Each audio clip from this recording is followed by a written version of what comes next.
Hey guys, this is the Prince of Macedon, and I'm doing a commentary video for the Barbarian Invasion expansion for Rome Total War multiplayer. This is an Eastern Roman versus Hun battle. I'm in command of the Eastern Romans, and my opponent is Berserker 100 from HeavensGlory in command of the Huns. Here's my Roman army. I've got Legio Lanciarii, Eastern Archers. I brought some of my staple commuted tenses. I always bring these guys for my Barbarian Invasion battles. And here's my Equite Clibanarii, and then I have 2 squadrons of hitting cavalry, and they are the Scholii Palatini or something. And here they are, they're both hidden. One's on my right wing right here, and the other's on my left wing right here. So, I'm coming down, and my opponent brought forward his horse archers, and those are 4 squadrons of Hunnic elite warriors. And they are in the Cantabrian circle, and they are exchanging fire with my guys. My starting position was on top of the hill. He came up to attack me. I was coming down, but he decided to harass me with his horse archers. Here I'm trying to shuffle around my infantry, and he's taking some nice shots at my guys as they reposition themselves. But I've got my Eastern archers in position now, and they're going to exchange fire. My guys are going to have the advantage here, even though his horse archers are in the Cantabrian circle. It seems like in Rome Total War, the Cantabrian circle is a lot more effective, but then again, I haven't played Barbarian Invasion that much. I've played about, I don't know, 20 or 30 battles online. Anyways, my opponent's pushing forward here with his horse archers. That was kind of a mistake, because when he moved forward, it took his guys out of Cantabrian circle for a second, and that meant my archers could get even better shots on him. Right here in the front, you can see where my cursor is. Those are my my committed tenses, and his horse archers got a little too close to them, and my guys were hidden, so he didn't see them, but they were able to throw their pila at the horse archers right there, and they're getting whacked by the pila and the archers. So all of my missiles are taking its toll on the enemy's horse archers. And here's a shot at my my Eastern archers. They're all pouring down fire from the top of this hill. And this is the nice historical matchup, the Huns versus Eastern Romans. When Attila took command of the Huns, they actually fought against Eastern Romans, but they settled with making the Eastern Romans pay them a huge tribute. But when the Huns went further west, they came up against the Western Romans, and that's where the Huns were turned back momentarily. But the Romans under Aetius let the Huns escape for political reasons. Anyways, let's look at the rest of the Hun army. On the front ranks, Berserker 100 set up his steppe-heavy spearmen, and there are 6 units of those. Just behind them, he has 5 units of steppe swordsmen, and that's where his general's at somewhere. Then in the very back, he deployed the rest of his cavalry, and those are 5 units of Hun lancers, and they are light cavalry, but they're used for melee purposes, and they're all in wedge formation. So that's the rest of his army. So right now, he sees that his horse archers are getting destroyed, so he's going to come forward and try to take out my archers.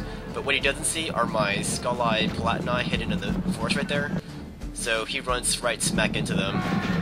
So his kamikaze assault on my archers failed, just because I had my cavalry hidden right there. So now I don't have to worry about his horse archers anymore. I just have to push forward and deal with the rest of his army. But the rest of his army is all melee, so I'm not too worried about them. Yeah, the main threat of the Huns are their horse archers. Their infantry force isn't that great. But when the Roman historians talked about their battles with the Huns and the barbarians, they referred to all of the foot soldiers as being Hunnic. Anyways, this is me. I'm moving my army forward here through the forest. I want to come forward and engage the rest of my opponent's army here. And these are my Scholii Palatini. These are the guys on my left flank. And I have another unit on my right flank. The one on my right flank is the one that turned back his Hunnic elite warriors at the beginning. But I'm moving my Scholii Palatini in bounds, just so that when they stop running, they'll be hidden in the forest here. Like, I know my opponent sees them, but there's like a psychological thing about units disappearing from your opponent's view. So it's more of a psychological thing. It's nice just to have your guys hidden, because maybe your opponent might forget that they're there, maybe, with all the things happening on the battlefield. Maybe he won't, but it doesn't hurt to do it. Alright. Alright, so it looks like my Palatinai has found some shade here. That's the way they like it. And this is a shot of my Clibinarii. And they are chilling out too in the shade. They are actually hidden right now, so I haven't moved them just yet. I'm just leaving them in the back. But the rest of my foot troops, they are moving forward here. And I've got my archers in range of his infantry now. So now I'm going to let my missiles do the talking for a bit. And there's my Legio Lanciarii. I'm going to bring them forward a little bit too. Here's a shot of the Hun infantry, and they are getting sprayed by my arrows here. And Berserk 100 is not going to have any of this. He's going to come forward here and minimize the damage done by my archers. So he's rushing forward here. Those are the Huns. In the front are his spearmen. And here's my Legio Lanciarii. They're going to spray them with their the Pila. And the Pila is still very deadly in this time period. And they'll get off at least two volleys before the Huns can actually reach my guys. But now the Huns are going to race forward here and clash with my dudes. So he had the spears versus my spears. Kind of interesting. We both have our swords behind our spears right now. In a fight like this, in a grinding fight like this, it's only going to favor my Roman infantry, because Hun infantry isn't very effective. I mean, they're okay, they're decent, but not compared to the Roman counterparts. Alright, if you look at the back there, you can see my Equites. I'm bringing them behind the Hun lines. And there's my Clibinarii. He's going to countercharge with his Lancers. And here is the giant cavalry fight, but this is going to favor me too, because his Lances are only considered light. And look at the force on the other side. Here comes the rest of my Equites. Equite Clibinarii.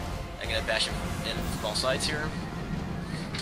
And you can tell that my attention was elsewhere. That's why I wasn't using very precise micromanagement right there. But now his Lancers, are starting to rout now.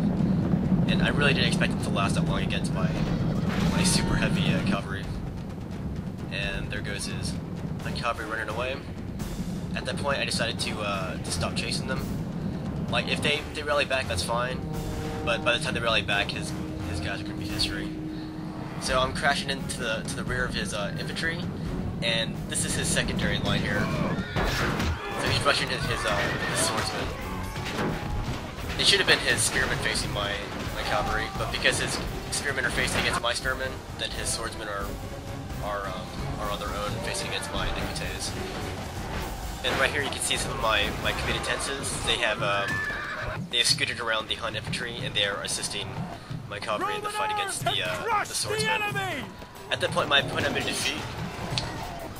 It's a very, very fun battle.